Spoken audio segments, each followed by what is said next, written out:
Hey everybody, what's up from Roll, Minnesota, your state of skate. Hey, I'm Butch Lehman, and today we're in for another episode of Rolling Reactions. Now you guys don't need me to tell you about Chris Farmer, but he's our featured skater on today's episode of Rolling Reactions. Now Chris is a local Minnesota legend, and he's one of the best, if not the best, rollerblader, inline skater, aggressive skater, freestyle roller, whatever you want to call him. He's done it all, and he's produced more sections than just about anyone.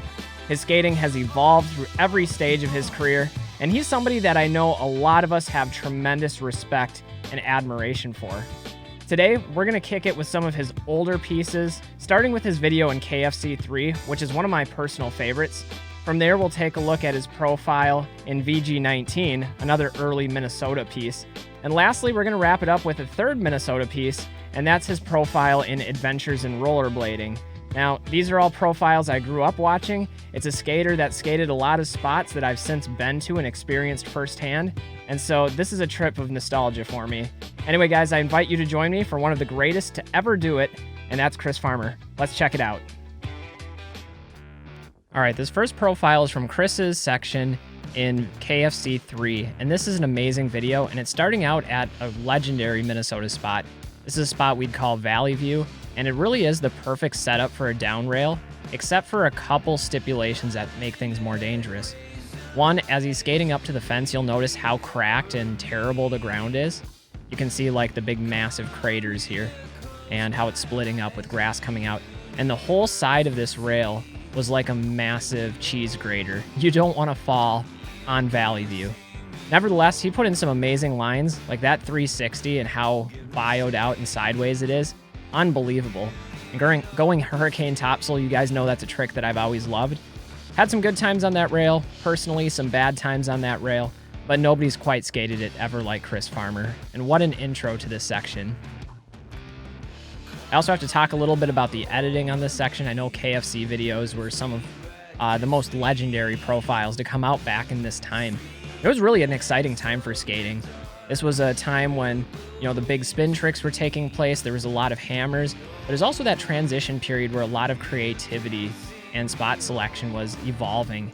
And I think you see that in Chris Farmer's skating here, how there's like this transition phase between the more traditional style of skating and then sort of that creative, innovative approach that he takes to skating nowadays. Going the true spin soul down Valley View here. Again, skating it in the dark. Props to all the people that skate in the dark. That's something I never personally understood. I have really poor night vision and just poor vision in general, so skating something at night, always more difficult for me. Really nice line there, putting the jersey barriers to use. And this trick always baffled me. Like, look how high up that jump was. And that's something that Chris Farmer has second to none. Like, nobody else can jump as high into grinds as Chris Farmer can. And you see that in almost every Chris Farmer profile that's ever been put together. Pretty legendary trick here. This one's actually on my list of iconic skate tricks to feature in my upcoming video, capturing another 20 of the most iconic skating tricks ever done. This spot too is another wild one. Like, there's a big down rail over on the side, but that bank is significantly steeper than what it looks like on camera. And just getting up that whole bank, being pulled behind a car, it's pretty impressive. This banked rail I always thought was really cool. I never got to skate this one personally, and that trick is maybe the most dangerous looking thing I've ever seen. Putting the shin in jeopardy on the upright there with the fish brain. I don't know. You gotta hand it to Chris though, he was no stranger to danger, that's for sure. This time we're going up the rail, big back royale. A little over action with the wall tap out. And this was a weird obstacle to skate. Just some random structures, some geometric features. I don't know what you want to call them, maybe sculptures that are out there. But again, I think this is the transition phase that we're seeing where skating went from more of the traditional down rail, ledge style skating gaps that you saw in the late 90s, early 2000s, into some of the more creative spot choices. Going 540 there. And the ender trick here is one that I've never really seen anything quite like it at that point. So really great section, great balance, and Chris Farmer does it better than just about anyone. Now this isn't actually part of one of our profiles, but I figured if there's anybody that hasn't seen this clip, now is as good a time as ever to introduce you to a true internet legend. This is Chris Farmer skating Super Kink, and I've been to this spot myself. It's here in Minnesota. This was the scariest looking rail to be staring down, and I don't understand it. You get a lot of speed when you get down to the bottom of it, and Chris made it look really easy. So there's your history lesson, Super Kink. Getting back to our actual profiles though, we'll check in the next one with VG19. The VG series was a series that I know a lot of people were fans of. Chris Farmer bonked his head pretty hard here. This is the Arlington High School, I believe, kink in St. Paul. Actually a comp spot back in 2004 for the Eye for Eye competitions, which I believe Brett Dasovic won that year.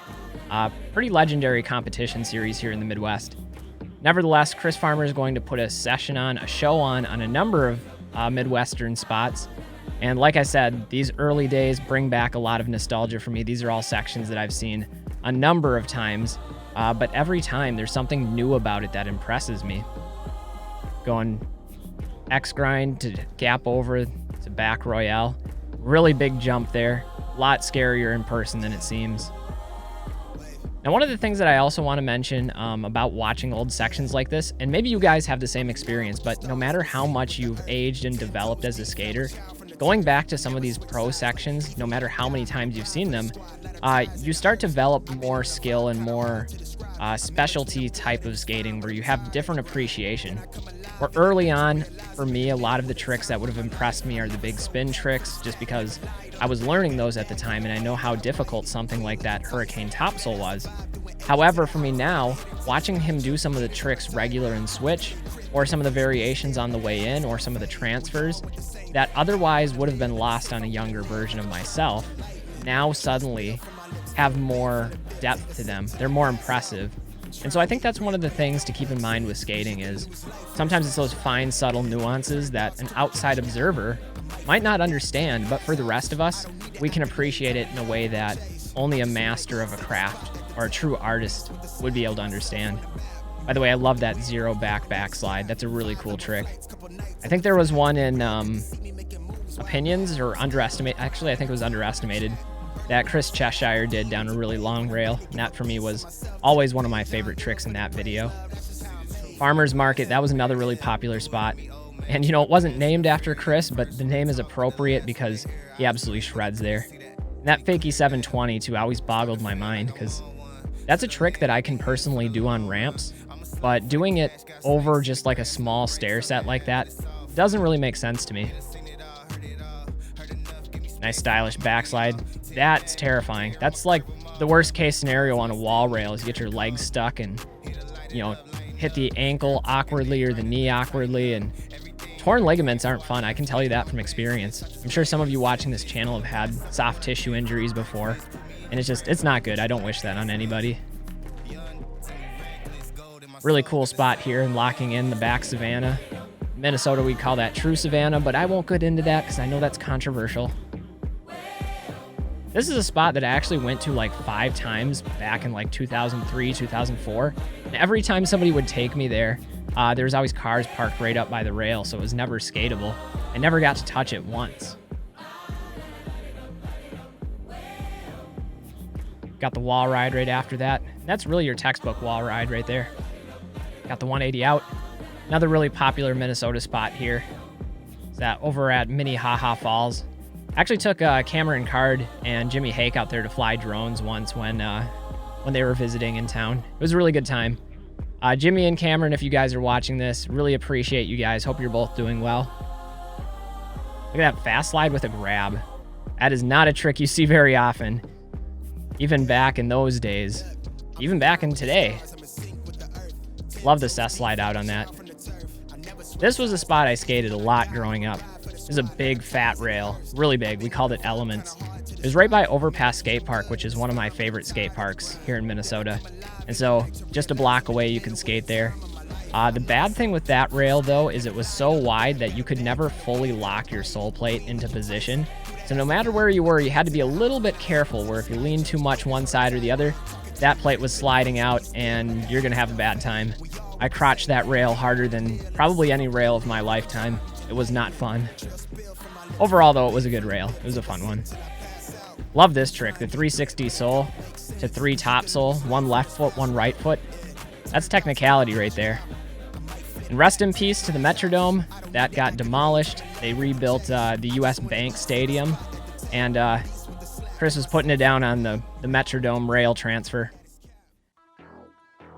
All right, for our final section, we'll take a look at this profile in Adventures in Rollerblading, a local Minnesota video that featured some talent like Jake Moreau, Dustin Diamond had a profile here, Chris Farmer, Mark Shaw or Mark Shu.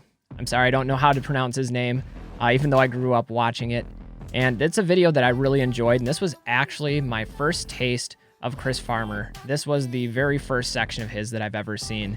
And I rewatched this section a number of times since this was one of the few DVDs I had in my collection.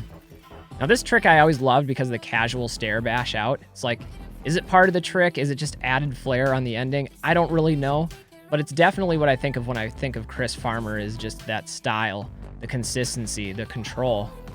And he's really the type of skater that's good at just about anything, whether it's big spin tricks, really technical tricks, really high jumps, the gaps. He has it all. This skate park, G-Shock Skate Park, grew up skating there for a number of years, just a few miles down the road from where I live, and I miss that skate park so much. I remember they had like a going out of business one last session all-nighter, and I really wanted to make it out there, and I just couldn't. So I never really got to say goodbye, and that's unfortunate. But, you know, appreciate what you have while you're skating, whether it's a street spot, a skate park, certain friend groups you have, because you don't know when the last day is going to be with those. I still had a good time there, though. Back to Chris, though. It's the survival of the fit. Only the strong survive. And this parking ramp's not going to survive him. That's one thing I can say about the Twin Cities, is we have a number of really good parking ramp spots. And you kind of need those when you have Minnesota winter. It gets brutal here with the cold and the snow. So I know the Monday Night Skate guys get out regularly for sessions, even in the winter. Ooh, this one always scared me. Goes right into traffic, and that car was going pretty fast. So if you guys are going to skate in traffic, even like here while he's going up the ledge with the car coming the opposite direction, I'd strongly suggest having a spotter. You know, keep yourselves safe guys. Don't do anything too reckless. It's another spot that's a lot more difficult to skate than it looks, and Chris puts on a session here. He puts on a show. There's some more tricks there that are coming later in the video. Just weaves his way into zero kind grind. Looking really nice on that one. One of the other things I'd comment on is, like, seeing a lot of these spots is a trip of nostalgia for me. We've got Ride Skate Park in Plymouth.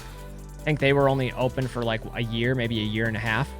One of the things that was cool about that skate park, though, is they had a go-kart track that actually went all the way around the skate park. So if you got bored, go ride go-karts. And that might be the most perfect back Savannah I have ever seen.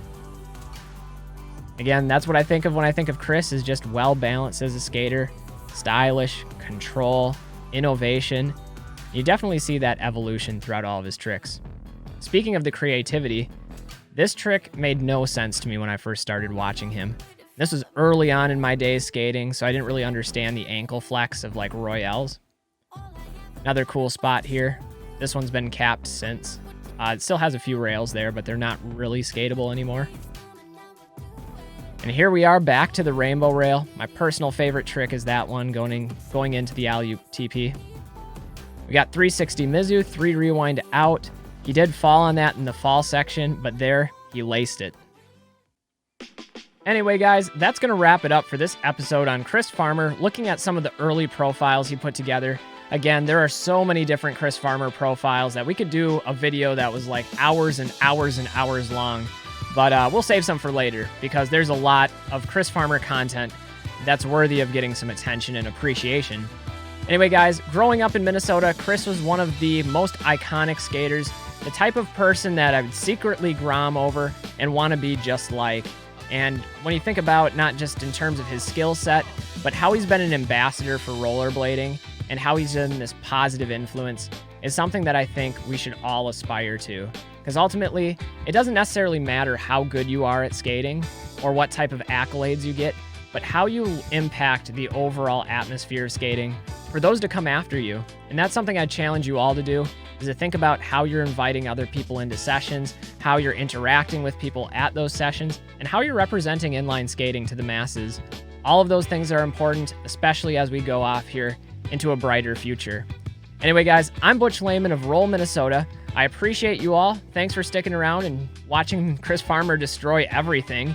And until next time, remember to stay safe, stay healthy, and get out there and do some rollerblading.